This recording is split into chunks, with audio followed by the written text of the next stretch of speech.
Hello. आज समझेंगे ABO blood grouping. काफ़ी कन्फ्यूजन रहता है but let's make it easy. ABO blood grouping समझने के लिए पहले एक स्टोरी समझते हैं, बस सुनो, ठीक है। हमारी बॉडी के अंदर जो ब्लड है उसके अंदर जो आरबीसी है, उस आरबीसी के ऊपर केमिकल प्रेजेंट रहता है, ठीक है। जो आरबीसी है, रेड ब्लड सेल्स हैं, उनके ऊपर केमिकल प्रेजेंट रहता है। अपने पास दो तरीके के केमिकल हैं।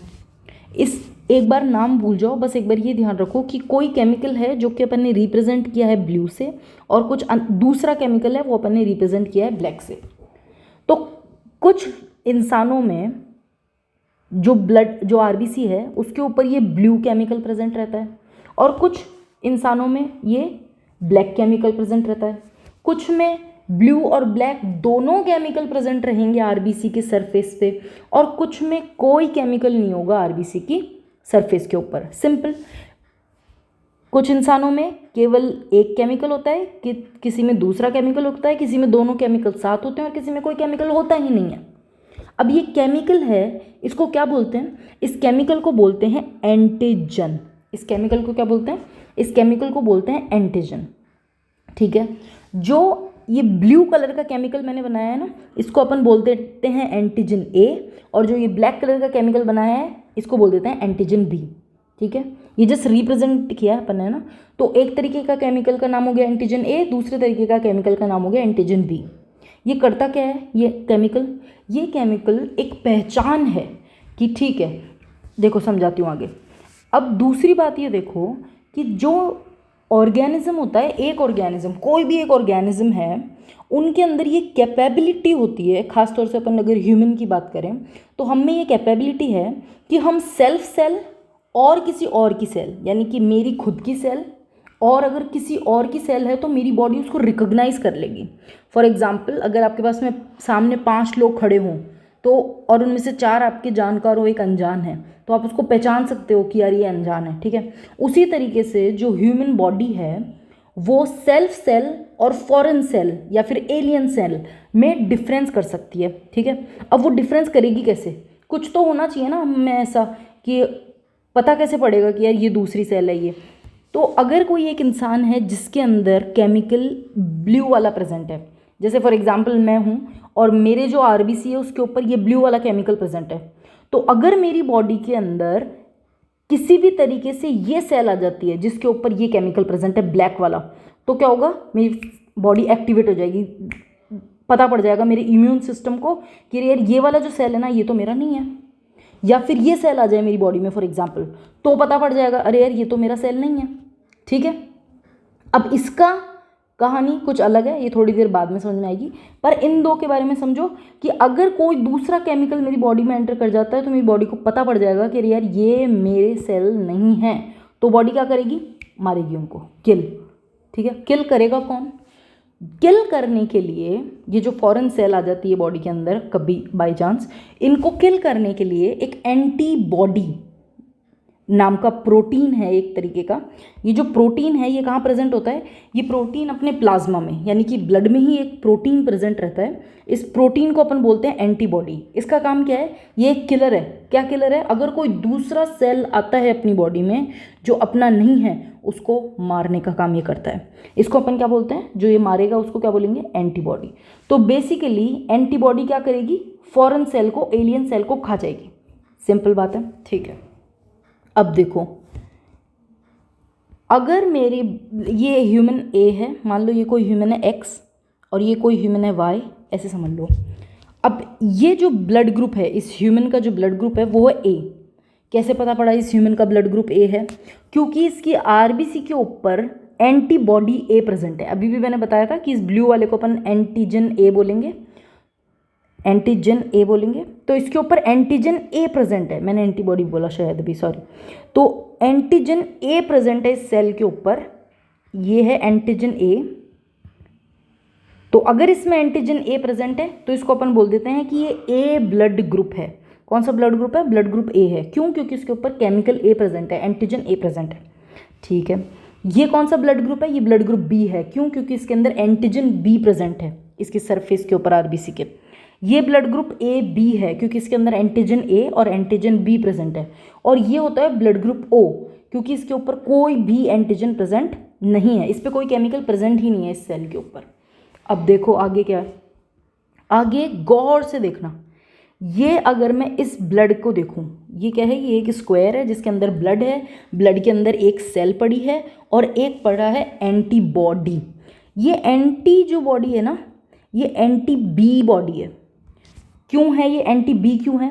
क्योंकि ए तो है इस ब्लड के अंदर, ठीक है, ये ह्यूमन एक्स है कोई, ठीक है, तो ये जो भी जैसे मान लो इस ह्यूमन का नाम है, कुछ भी नाम मान लो, एक्स ही मान लो आप, तो ठीक है, अगर ये कोई ह्यूमन एक्स है, ठीक है, उसका ब्लड ग्रुप कौन सा है? उसका ब्लड ग्रुप है ए, यानी कि उसका एंटीजन कौन सा प्रेजेंट है?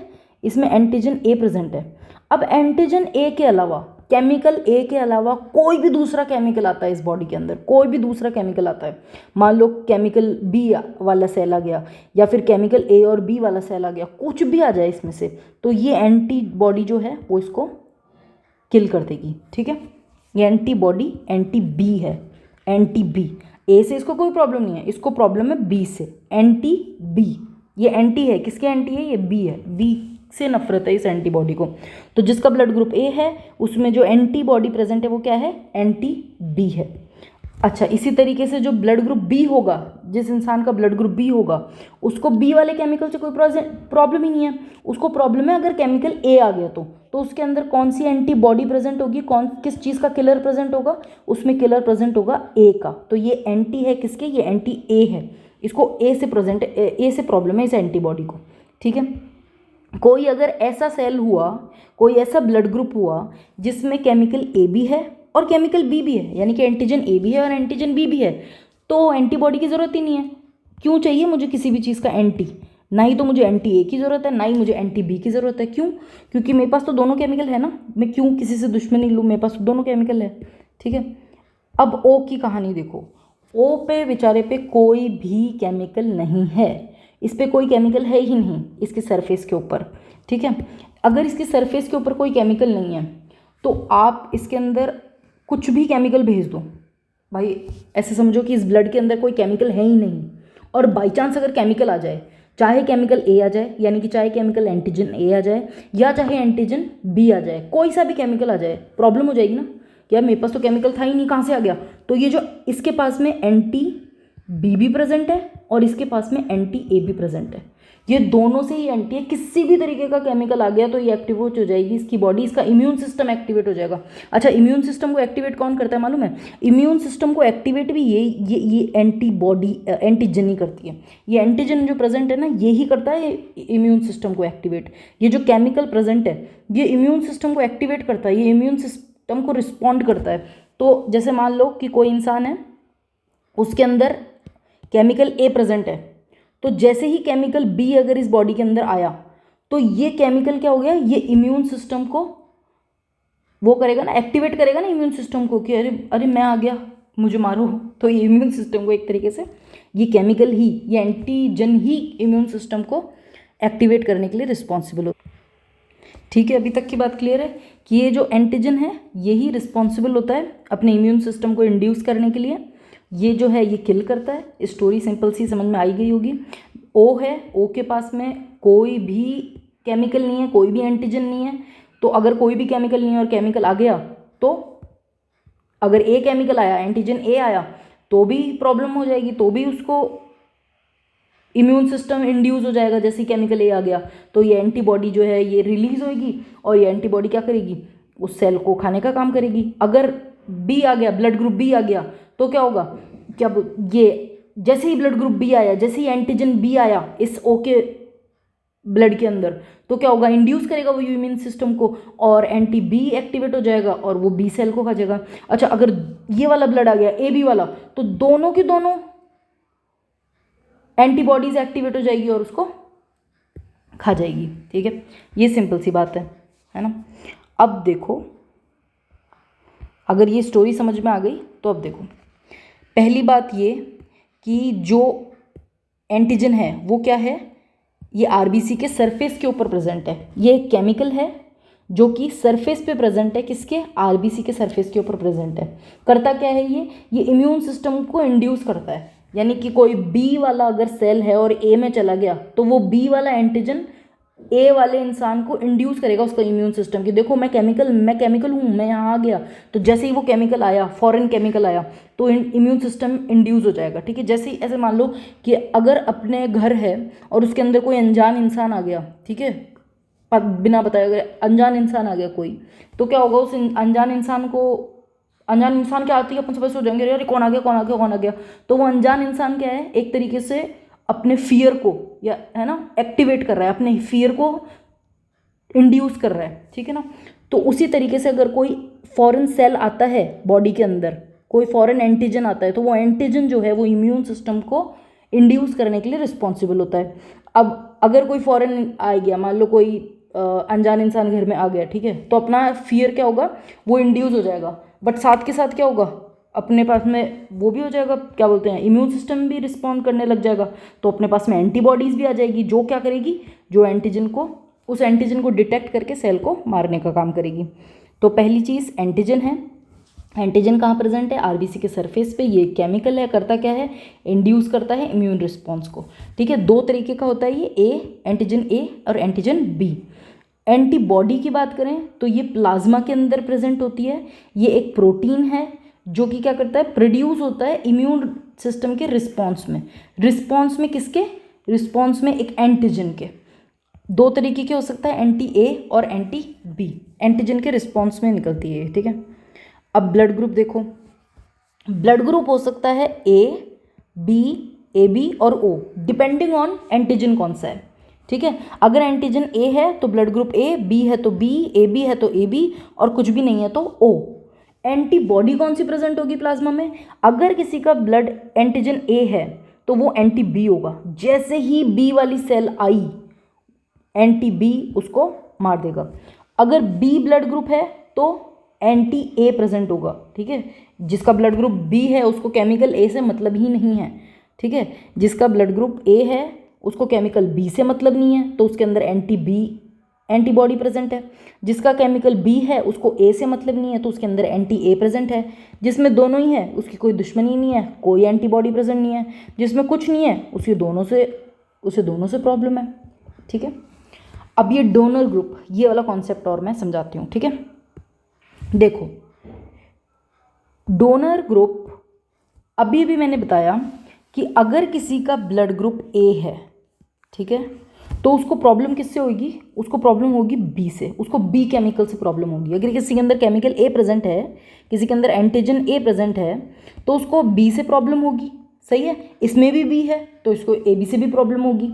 तो इसको इन दोनों ब्लड ग्रुप से प्रॉब्लम होगी। जिसका भी ब्लड ग्रुप ए है उसको इन दोनों से प्रॉब्लम होगी। क्यों होगी, क्योंकि इसके अंदर बी है और उसको चाहिए ही नहीं बी, उसमें एंटी बी प्रेजेंट है, वो तो एंटी है बी के, उसके अंदर एंटीबॉडीज प्रेजेंट है जो कि एंटी बी है। तो इन दोनों ब्लड ग्रुप से ए वाले को प्रॉब्लम होगी, इसलिए ये दोनों ब्लड वो नहीं ले सकता।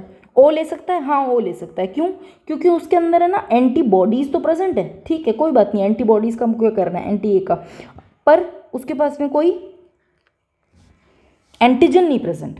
ठीक है, उसके पास में कोई एंटीजन नहीं प्रेजेंट जो कि उसके इम्यून सिस्टम में जाके उसको इंड्यूस करेगा। अब देखो कई लोग ऐसे सोचेंगे पर इसके अंदर एंटी ए प्रेजेंट है, तो ये एंटी ए प्रेजेंट है तो ये जाके इसको खा जाएगा। अरे नहीं, ऐसा नहीं होगा। क्यों, क्योंकि मैंने अभी भी बताया था कि इंड्यूस करेगा कौन अपनी बॉडी को, अपनी बॉडी को पता कैसे पड़ेगा कि मारना है सेल को, जब कोई फॉरेन सेल आएगा और उसको हम नहीं पसंद करते। समझ में आ रही बात। तो अगर मेरे पास में कोई ऐसी सेल आई जिसके ऊपर एंटीजन होगा, तभी तो मेरी सेल एक्टिवेट होगी ना। मैंने क्या कहा था कि एंटीजन कौन है, ये एंटीजन ही है जिसके कारण अपनी बॉडी को पता पड़ता है कि अरे यार कोई और हूँ मैं तो, या फिर कोई और है। जैसे कि एंटीजन अगर बी मेरी बॉडी के अंदर आया तो मुझे पता है कि ये एंटीजन मेरा नहीं है, एंटीजन बी मेरा नहीं है, मेरे पास तो एंटीजन ए ही होना चाहिए, तो ये कहाँ से आ गया, चलो मारो। समझ में आ रही बात। तो अगर मेरे पास में कोई ऐसी सेल आई जिसके पास कोई केमिकल है ही नहीं, तो टेक्निकली ये चोर है ना, ये छुप के आया है। ठीक है, ये बिल्कुल वो नहीं पहन लेते ऐसी ड्रेस जिसमें छुप जाते हैं, वैसा कुछ पहन के आया जिसे पता ही नहीं पड़ रहा कि अपनी बॉडी के अंदर कोई है भी। ठीक है, क्योंकि इसके अंदर पास में कोई केमिकल ही नहीं है, मेरी बॉडी को पता ही नहीं पड़ रहा। तो टेक्निकली जो ए ब्लड ग्रुप है वो इन दोनों से दुश्मनी रखेगा, ओ वाले को वो ले सकता है। क्यों, क्योंकि उसके पास कोई केमिकल नहीं है, मेरी बॉडी को पता ही नहीं चलेगा और आराम से ये वाला ब्लड काम कर जाएगा। ठीक है, तो इसके डोनर कौन हो सकते हैं? जिसका ब्लड ग्रुप ए है, ए तो हो ही सकता है, साथ में ओ भी हो सकता है। अच्छा, बी का क्या होगा?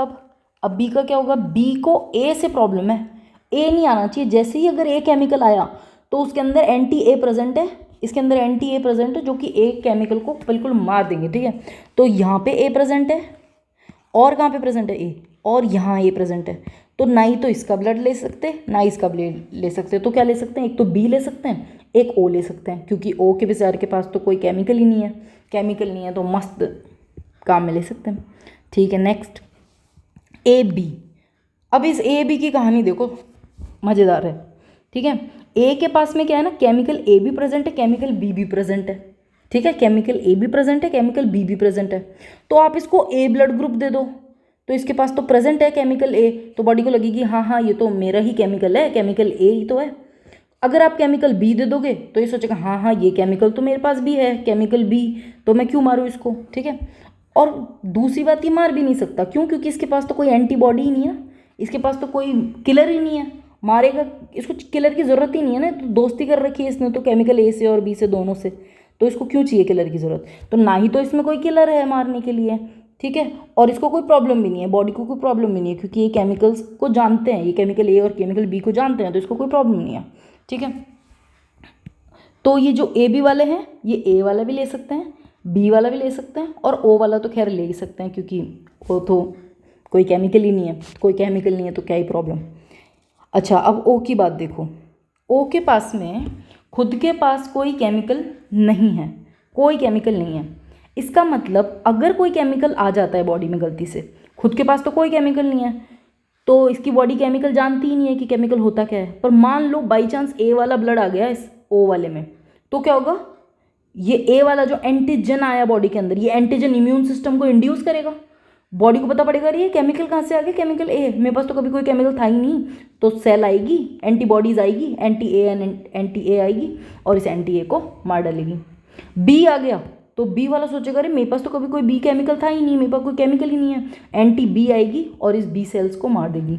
ए बी वाला आ गया, मान लो ए बी एंटीजन लेके आ गए, तो ए बी एंटीजन भी इंड्यूस करेगा इम्यून सिस्टम को, और दोनों के दोनों आके इस ए बी वाली सेल को मार डालेंगे। तो ये ओ वाला दे ब्लड सबको दे सकता है, क्योंकि इसके पास में खुद के पास कोई केमिकल नहीं है, पर बेचारा ले नहीं सकता क्योंकि इसको केमिकल से प्रॉब्लम है। ठीक है, तो इसीलिए ये जो ओ ब्लड ग्रुप है इसको यूनिवर्सल डोनर भी कहा जाता है, क्योंकि ये सबको ब्लड दे पा रहा है। और ये जो ए बी है इसको यूनिवर्सल रिसिपेंट भी कहा जाता है, क्योंकि ये सबका ही ब्लड आराम से ले सकते हैं। अब एक क्वेश्चन रहेगा जो आप ट्राई करना एक बार घर पे, ठीक है, कि यूनिवर्सल डोनर क्या होना चाहिए, ओ नेगेटिव या ओ पॉजिटिव। अभी मत करो इसको, अभी मैं आर एच वाला फैक्टर बताती हूँ, उसके बाद ट्राई करना। अब ये हो गया नॉर्मल ए बी। अब यूजुअली आपने ये भी देखा होगा कि ए केवल इतना सा नहीं होता ब्लड, ए या फिर बी, ऐसे भी होता है ए पॉजिटिव या ए नेगेटिव। ये कहाँ से आता है ये समझते हैं। अब ये समझना बहुत आसान है, अगर आपको पहले जो भी समझा है वो समझ में आया है तो इसको समझना थोड़ा आसान रहेगा। देखो अभी हमने देखा था कि आरबीसी के सरफेस के ऊपर एक केमिकल प्रेजेंट होता है, उसको हम बोलते हैं एंटीजन। दो तरीके के केमिकल हो सकते हैं, ए या बी, किसी में ए होता है, किसी में बी होता है, किसी में दोनों होते हैं, किसी में कुछ नहीं होता। उसी तरीके से उसी आरबीसी पे, सेम आरबीसीज पे एक और तरीके का केमिकल प्रेजेंट हो सकता है। उस केमिकल को हम बोलते हैं, जो दूसरे तरीके का केमिकल प्रेजेंट हो सकता है। एक केमिकल तो हो ही गया एंटीजन ए या फिर बी, एक और तरीके का केमिकल प्रेजेंट हो सकता है जिसको हम बोलते हैं आरएच एंटीजन। ठीक है, ये आरएच एंटीजन जो है ये सबसे पहले मिला था रीसस मंकी के अंदर, इसलिए इस रीसस से आया आरएच, तो इस केमिकल का नाम पड़ गया आरएच एंटीजन। तो और ये जो अपने अंदर जो ये आरएच एंटीजन प्रेजेंट है, ये जो केमिकल प्रेजेंट है, ये सिमिलर भी होता है रीसस मंकी से। ठीक है, तो ये कहाँ पे प्रेजेंट है ये वाला केमिकल, ये आरएच एंटीजन, आरएच केमिकल कहाँ पे प्रेजेंट है, ये भी प्रेजेंट है आरबीसी के सरफेस के ऊपर। अब कुछ आरबीसीज ऐसी होगी जिसके ऊपर ये प्रेजेंट होगा, कुछ आरबीसीज ऐसी होगी जिस पे ये प्रेजेंट नहीं होगा।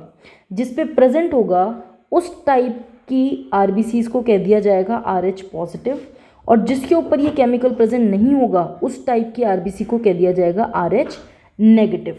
ज़्यादातर में ज़्यादातर में अबाउट 80% के अंदर ये केमिकल आरबीसी के ऊपर प्रेजेंट होता है, बट बाकी के जो अबाउट 20% है उसके ऊपर ये प्रेजेंट नहीं होता।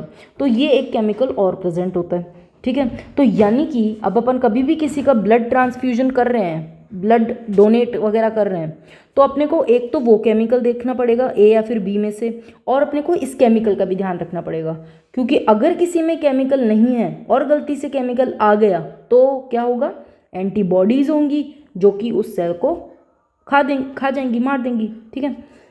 तो एक तो हो गया वो केमिकल एंटीजन ए और एंटीजन बी, और एक ये हो गया आरएच एंटीजन, इसका भी ध्यान रखना पड़ता है, ठीक है।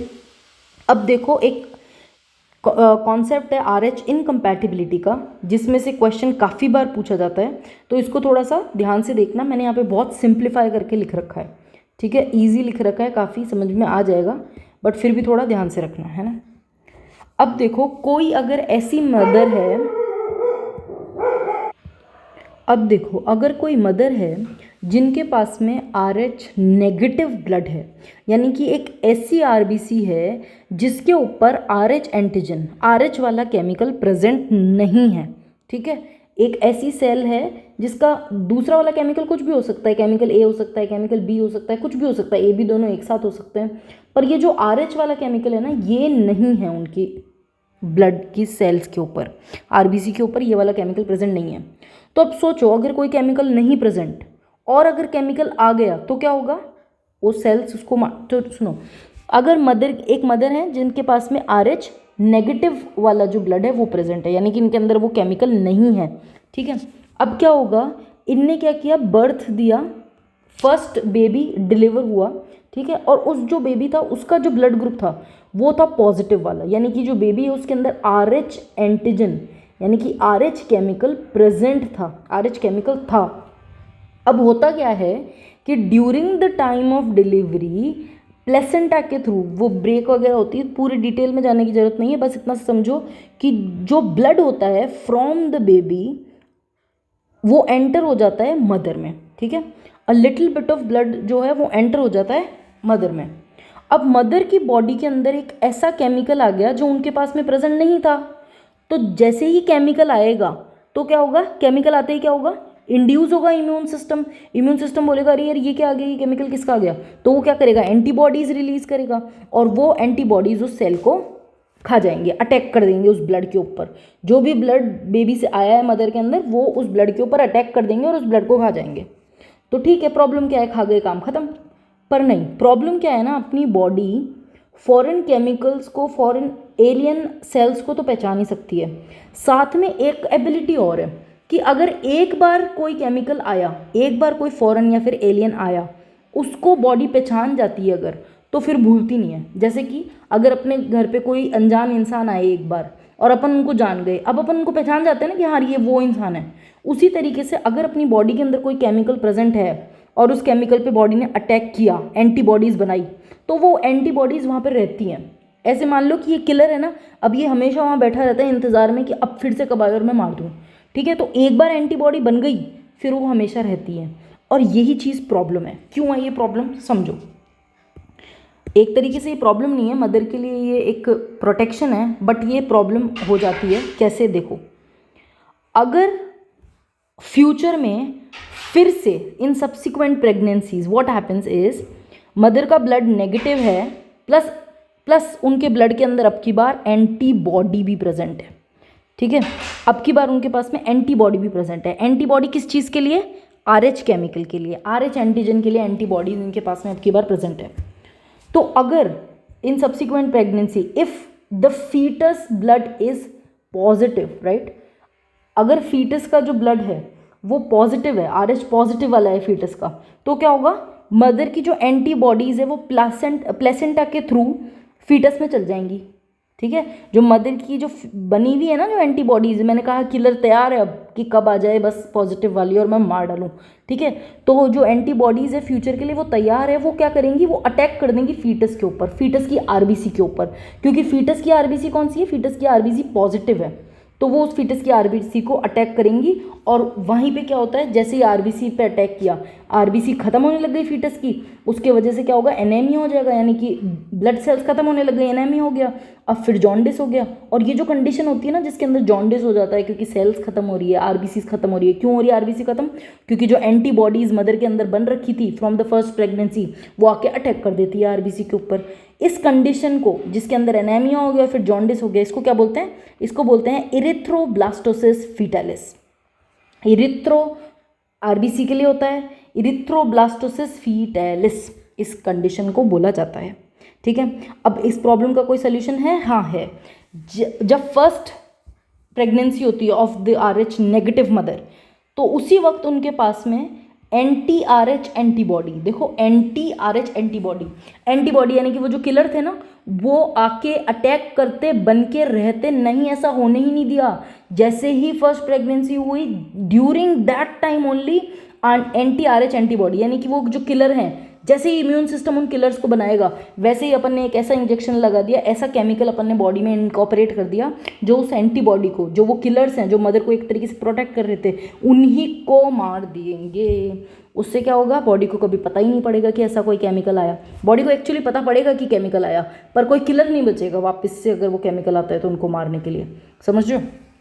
ठीक है, तो immediately after the delivery of the first child एक ऐसा केमिकल इंजेक्ट कर दिया जाता है जो कि होता है anti-RH एंटीबॉडीज़। जो एंटीबॉडीज़ बन रही है, जो किलर बन रहे हैं, वो बनेंगे और उनको ये केमिकल ख़त्म कर देगा। ठीक है, this is what RH incompatibility was is.